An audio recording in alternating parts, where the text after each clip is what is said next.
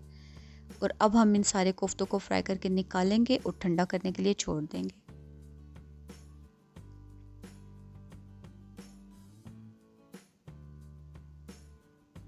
यहाँ पे मेरे जो कोफ्ते थे वो सारे के सारे ठंडे हो चुके हैं। अब हम इनको डालेंगे एक जिप लॉक बैग के अंदर। आपको जितनी जितनी क्वांटिटी में चाहिए उतने उतने कोफ्ते आप एक एक बैग के अंदर डालें और जिप लॉक बैग को बंद करें और आप इन कोफ्तों को फ्रीज़ करें। फ्रीज़र में ये चलेंगे 3 से 4 महीने के लिए ईजिली। जब आपका दिल करे आप इनको यूज़ करें। तो इसी तरह से जिप लॉक बैग के अंदर हम इनको सेव करेंगे 3 से 4 महीने तक, ये बिल्कुल परफेक्ट रहेंगे। अब हम बनाएंगे ग्रेवी कोफ्तों के लिए। तो उसके लिए यहाँ पे लिया है मैंने 2 मीडियम साइज़ के प्याज, मोटा मोटा चॉप कर लिया है। साथ ही हमें चाहिए टमाटर। तो यहाँ पे लिए हैं मैंने तकरीबन 4 से 5 मीडियम साइज़ के टमाटर। और मैं क्योंकि घी में बना रही हूँ तो मुझे आधा कप घी का चाहिए। और इसमें मैं डालूँगी 3 से 4 जवे लहसुन के। लहसुन हम ज़्यादा नहीं डालेंगे क्योंकि कोफ्तों में ऑलरेडी लहसुन मौजूद है। और उसके साथ मुझे चाहिए 1 टीस्पून सूखा धनिया, चिली फ्लेक्स 1 टीस्पून से थोड़ी सी ज़्यादा है, हाफ़ टी स्पून नमक है और 1/4 टीस्पून इसमें हल्दी पाउडर है। और थोड़ा सा गरम मसाला मैंने लिया है यहाँ पे। ये गरम मसाला हम गार्निशिंग के टाइम यूज़ करेंगे। और इसी तरह से हरी मिर्चें हैं, ये भी हम बाद में गार्निशिंग के लिए यूज़ करेंगे। तो चले आएँ अब हम फर्स्ट अपना स्टेप देखते हैं। तो इसके लिए भी मुझे चाहिए ब्लेंडर। मैं ज़रा इजी काम करूँगी तो मैंने यहाँ पे लिया है एक ब्लेंडर। और इस ब्लेंडर के हम अंदर डालेंगे लहसुन और टमाटर को भी मोटा मोटा काट के मैंने इसी ब्लेंडर में डाल दिया है। अब मैंने एक कुकिंग पैन लिया है, मीडियम टू हाई फ्लेम पे इसको चढ़ाएंगे। और क्योंकि मैं घी में बना रही हूँ तो घी को हम इस पैन में डाल देंगे। घी को हम थोड़ा सा हीटअप होने का वेट करेंगे। और जो प्याज थे वो मैं इस घी के अंदर डालूँगी और इन प्याज को हम हाई फ्लेम पे गोल्डन ब्राउन कर लेंगे। अगर आप चाहें तो ऑयल में बनाना चाहें तो आप ऑयल भी डाल सकते हैं, ये आपकी पर्सनल चॉइस है। अब हम प्याज को हाई फ्लेम के ऊपर गोल्डन ब्राउन कर लेंगे। प्याज मेरा ब्राउन हो चुका है तो हम इसको हीट से उतार लेते हैं। और यहाँ पे जो हमने टमाटर डाल के रखे हुए थे उसी टमाटर के बीच में हम अपना प्याज भी शामिल कर देंगे ताकि ये भी बिल्कुल पिसा जाए और बिल्कुल स्मूथ सा हमें बाद में जो ग्रेवी है वो हमारी बिल्कुल स्मूथ रहे। तो यहाँ पे मैं इसमें डालूँगी तकरीबन 2 टेबलस्पून जितना पानी। हम बहुत ज़्यादा पानी नहीं डालेंगे क्योंकि बाद में जो पानी है वो फिर हमें ड्राई भी करना है। तो जितना कम पानी होगा उतना हमें बाद में आसानी रहेगी। तो घी यहाँ पे जो मैंने रखा था उसी घी के अंदर हम शामिल कर देंगे ये प्योरे प्याज और टमाटर की। थोड़ा सा पानी डाल दूँगी ताकि जितना मसाला है सारा ब्लेंडर के साथ वो सारे का सारा इसके अंदर चला जाए। अब हम इसमें डालेंगे अपने ड्राई इंग्रेडिएंट्स। और क्योंकि जब हम ब्लेंडर के अंदर से चीज़ें निकालते हैं तो ये बहुत ज़्यादा छींटे उड़ाता है, तो मिक्स करने के बाद अब मैं इसको ढक के पकाऊंगी थोड़ी मीडियम फ्लेम के ऊपर, यहाँ तक कि जितना पानी है वो ड्राई हो जाए। पानी क्योंकि ज़्यादा नहीं था तो ये बहुत ही जल्दी हो जाएगा। तकरीबन 5 से 7 मिनट गुजर चुके हैं और पानी देखें ड्राई हो चुका है। अब हम इस स्टेज पे मसाले की भुनाई करेंगे, तो हम इसको बहुत अच्छे से फ्राई कर लेते हैं। 5 से 7 मिनट मसाले को फ्राई करने के बाद अब मैं इसमें डालूंगी कोफ्ते। क्योंकि कोफ्ते मेरे अभी ज़्यादा फ्रीज़ नहीं हुए थे तो मैंने अभी इसको डाल देती हूँ। अगर आपके पास फ्रीज़ हो चुके हैं कोफ्ते तो आप भी सेम इसी तरह से फ्रोज़न कोफ्तों को भी मसाले के अंदर शामिल करने के बाद फ्राई करेंगे। अब हम इनको जेंटली फोल्ड करते जाएंगे और इनको फ्राई करेंगे तकरीबन 3 से 4 मिनट तक। कोफ्तों को फ्राई करने के बाद अगर आप चाहें इस कोफ्तों के अंदर कोई सब्ज़ी डालना तो आप सब्ज़ी भी डाल सकते हैं। अपने टेस्ट के अकॉर्डिंग कोई भी चीज़ अगर आप डालना चाहें इजीली इन कोफ्तों के अंदर डाल सकते हैं। क्योंकि मुझे चाहिए इसके अंदर थोड़ी सी ग्रेवी, मैं भी कोई सब्ज़ी नहीं डाल रही तो मैं इसमें थोड़ा सा पानी डालूँगी। इसको मिक्स करके हम देखेंगे कि हमें कितनी ग्रेवी चाहिए। हमें जितनी ग्रेवी चाहिए हम उससे थोड़ी एक्स्ट्रा पानी डालेंगे क्योंकि तकरीबन 5 से 7 मिनट ये अभी पकेगा मज़ीद। क्योंकि शोरबे को पका के हमें अच्छे से इसका घी सेपरेट होने तक इसको पकाना है। तो यहाँ पे मैं तकरीबन आधे कप जितना पानी मज़ीद डाल दूँगी। अगर आप शोरबा बनाना चाहते हैं तो यहीं पे आप इसमें 2 ग्लास जितना पानी डालें और फिर इनको पकाएं, तकरीबन 5 से 7 मिनट तक पकाएं और आपके पास इन्हीं कोफ्तों के अंदर शोरबा भी हो जाएगा।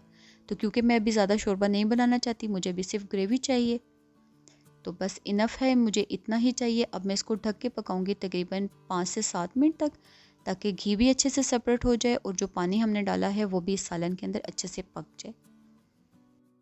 5 से 7 मिनट गुजर चुके हैं और कोफ्ते हमारे बिल्कुल सर्विंग के लिए रेडी हैं। हम इनको सर्व करेंगे बिल्कुल गर्मा गर्म।